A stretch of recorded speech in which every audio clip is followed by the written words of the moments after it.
गुरुवार को हुथी विद्रोहियों ने यमन और सऊदी अरब में एक साथ बड़े हमले किए। पहला हमला यमन सरकार के मिलिट्री ठिकानों पर हुआ। पूर्वी यमन में सरकारी सेना के 3 सैन्य ठिकानों पर मिसाइल और ड्रोन से हमले हुए। बैलिस्टिक मिसाइल और ड्रोन से हुए जोरदार हमले में 58 सैनिकों की मौत हुई, दर्जनों इसमें घायल भी हुए। हमले को हाल के सालों में हूथियों की सबसे बड़ी सैन्य कार्रवाइयों में गिना जा रहा है। हमला जहां हुआ वो इलाका सऊदी समर्थित सरकार का सबसे मजबूत गढ़ माना जाता है। यमन में ईरान समर्थित हूथी विद्रोहियों के बड़े हमले के बाद गृह युद्ध भड़कने का खतरा और ज्यादा बढ़ चुका है। दूसरा हमला सऊदी अरब के नजरान में हुआ है। सऊदी अरब में हुए हूथी के हमलों में 11 लोग घायल हो गए। हमलों के बाद नजरान के कई हिस्सों में आग लग गई।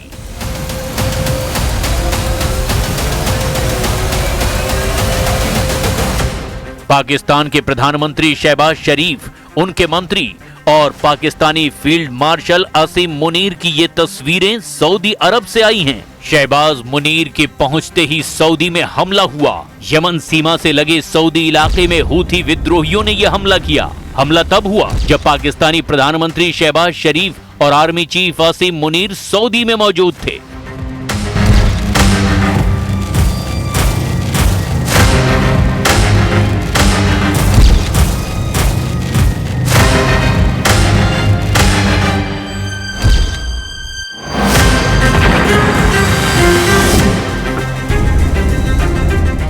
यमन और सऊदी अरब में हुए हमलों की टाइमिंग कई सवाल खड़े कर रही है, क्योंकि हमला तब हुआ जब प्रधानमंत्री शहबाज शरीफ और फील्ड मार्शल असीम मुनीर सऊदी अरब और तुर्की के साथ रक्षा का ट्रायंगल बनाने सऊदी अरब आए थे।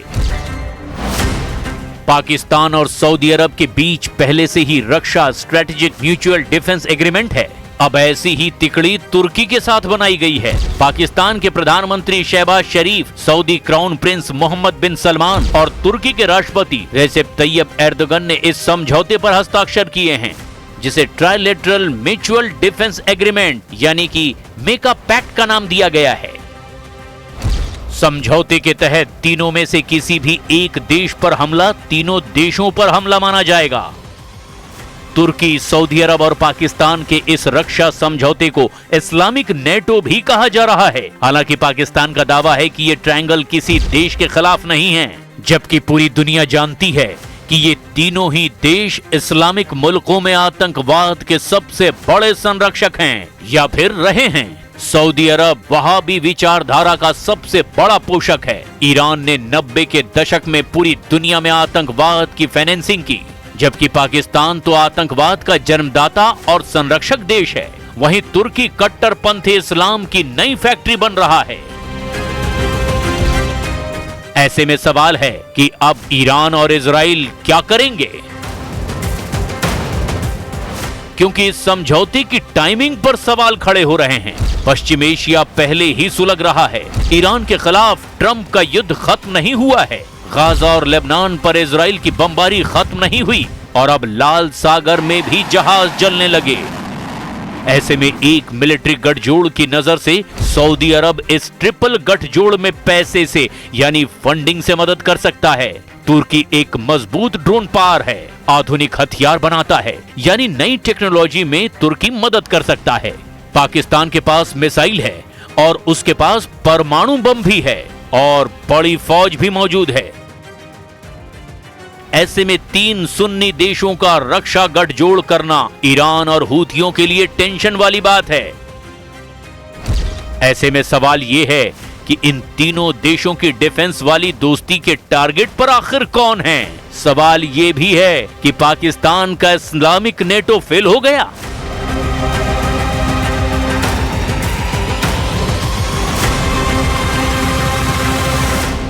क्योंकि तीनों के प्रतिद्वंदी इस गठजोड़ में किसी के दोस्त भी हैं, जैसे ईरान, तुर्की और पाकिस्तान के करीब है, लेकिन सऊदी अरब का विरोधी है। सवाल ऐसे में ये है कि क्या इसमें और भी देश शामिल होंगे। तुर्की एक नेटो देश है। वहीं सीरिया में एर्दोआन का खास अहमद अल शरा अब इजराइल से समझौता करना चाहता है। कुल मिलाकर नई खिचड़ी तैयार हुई है, जिस पर भारत की भी पैनी नजर है। विदेश मंत्रालय के प्रवक्ता रणधीर जायसवाल ने बताया कि सरकार इस मसले पर नजर रखे हुए है।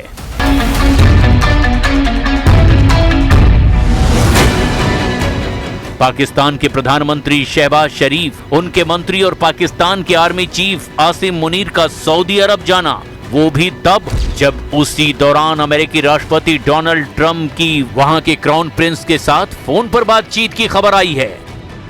सवाल उठा कि ये महज एक इत्तेफाक है या किसी प्लानिंग का हिस्सा, क्योंकि शहबाज शरीफ के अकाउंट से सऊदी अरब की वीडियो और तस्वीरें शेयर की गई हैं और ये दिखाने की कोशिश हुई कि ऑल इज वेल, जबकि हकीकत ये है कि पाकिस्तान सर से लेकर पैर तक कर्ज में पूरी तरह से डूबा हुआ है और दर दर कटोरा लेकर भीख मांग रहा है। यहाँ तक कि ईरान जंग में मध्यस्थता का ढोंग करने के बदले उसने अमेरिका से 10 अरब डॉलर की स्पेशल आर्थिक मदद तक की मांग की है। अगर ये मदद मंजूर होती है तो पाकिस्तान को अपना विदेशी मुद्रा भंडार बढ़ाने में बड़ी मदद मिलेगी और इसीलिए ट्रंप की क्राउन प्रिंस से बात और शहबाज कैबिनेट की सऊदी अरब में मौजूदगी का कनेक्शन जुड़ता दिखा है। खुद ट्रंप ने बयान दिया कि वो ईरान से बातचीत पर खुद नजर रखे हैं। तो क्या शहबाज और उनका कुनबा उम्रा के बहाने सऊदी अरब के जरिए अमेरिका पर पैसों का दबाव बनाने के लिए वहां पहुंचा? क्योंकि मध्यस्थता करवाने का क्रेडिट वो पहले ही ले चुका है और अब किसी न किसी तरह 10 अरब डॉलर अपनी जेब में डालना चाहता है। मुमकिन है कि इसके लिए पाकिस्तान कुछ भी करे, अमेरिका को खुश करने के लिए मध्यस्थता से आगे बढ़कर अब जंग का हिस्सा तक बन जाए। वैसे भी सऊदी अरब ईरान के प्रॉक्सी हूथी विद्रोहियों के खिलाफ जंग छेड़ चुका है और इस बीच पाकिस्तान ने सऊदी अरब और तुर्की से गठजोड़ कर लिया, जबकि सऊदी अरब और तुर्की से ईरान की अदावत सबको पता है।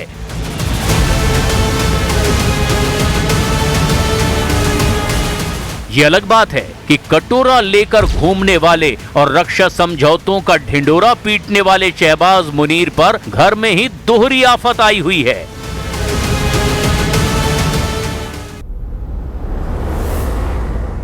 दोस्तों, एक बार फिर हम हाजिर हैं मशरिक़ वस्ता यानी मिडिल ईस्ट की 10 बड़ी और अहम खबरों के साथ। आपका मेजबान मैं हूं विसाल आजम। गजा अमन मंसूबा।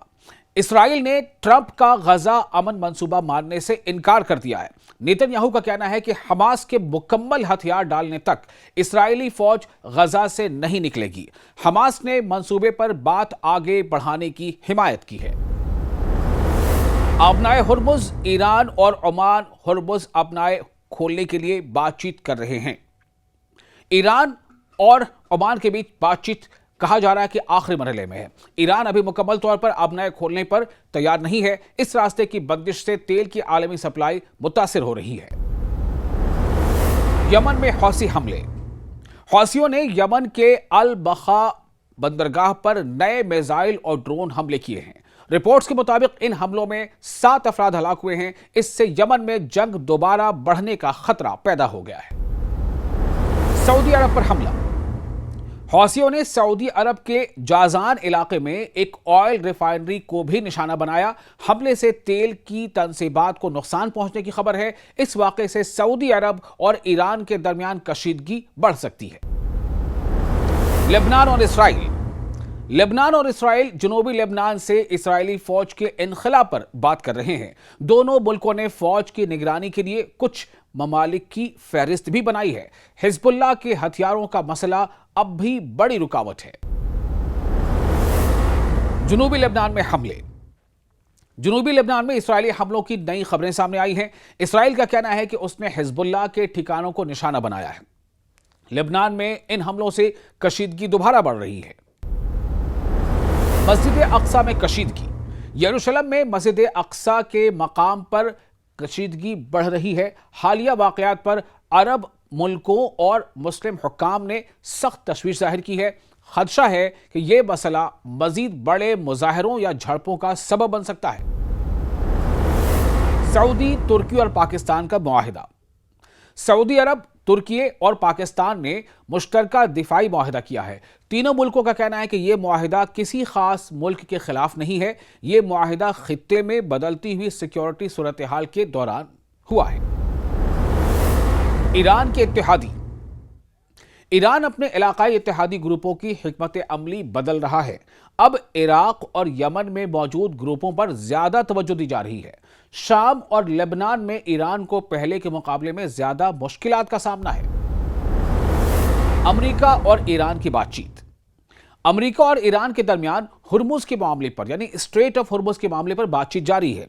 अमेरिकी वजीर खारजा ने कहा है कि कुछ पेशरफ्त हुई है लेकिन अभी मुआहिदा नहीं हुआ है। दोनों मुल्कों के दरमियान इख्तलाफात अब भी काफी ज्यादा हैं।